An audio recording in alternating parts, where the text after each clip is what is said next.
ভাই এটা তো একটা বড় ধরনের জনভোগান্তি, ঠিক আছে? কোটা আন্দোলন কিংবা যে আন্দোলনই হোক, আন্দোলন করুক, আন্দোলনে কোনো বাধা নাই, কোনো তাদের একটা উদ্দেশ্য আছে আন্দোলন করার জন্য, তারা সেটা তাদের হাতে নিব, কিন্তু জনগণের যে একটা ভোগান্তি যেটা আছে এটাই তো সবচেয়ে বড় কষ্ট, ঠিক আছে? কি ভোগান্তি শিকার হচ্ছে কিনা? অবশ্যই ভোগান্তি শিকার হচ্ছে ভাইয়া।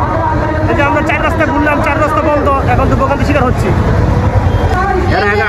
তারা আন্দোলন করে, তারা সময় মতো করবে, 5টা বাজে করবে না, এমনি তো রিক্সা বাজানো সম্ভব না। আমি তো মনে করি ঠিক আছে, আন্দোলন করা ভালো আছে, কিন্তু সে সময় মতো করতে হবে। 9টা থেকে আপনার 4টা বন্ধ করবে, তার সাথে থেকে হবে। আমরা যদি রিক্সা ভাড়া যেমন আমরা যদি নির্বাচ কর্মচারী না, আমার টাকা পয়সা আছে। আন্দোলন করাটা এটা কিন্তু বড় একটা বিষয় না, কিন্তু আমাদের যে ভোগান্তি, আমরা ঠিক মতো বাসায় যেতে পারতাম না। ওদিক থেকে পুরাটা জ্যাম এমনভাবেই করছে যে এখন বাসায় যাওয়ার মতো কোনো সুযোগ নাই। হ্যাঁ, আন্দোলন করুক, আন্দোলনে কোনো বাধা নাই, কিন্তু জনগণের দুর্ভিক্ষ কিংবা জনগণের ভোগান্তি দিয়ে এইগুলা করা ঠিক না। আন্দোলনে তোমাদের কোনো সমস্যা হইতেছে? ক্যাপ ট্যাপ মারতে সমস্যা হইতেছে? ঝামেলা হবে, এমনিতে কোনো সমস্যা নাই? না স্যার, কোনো সমস্যা নেই।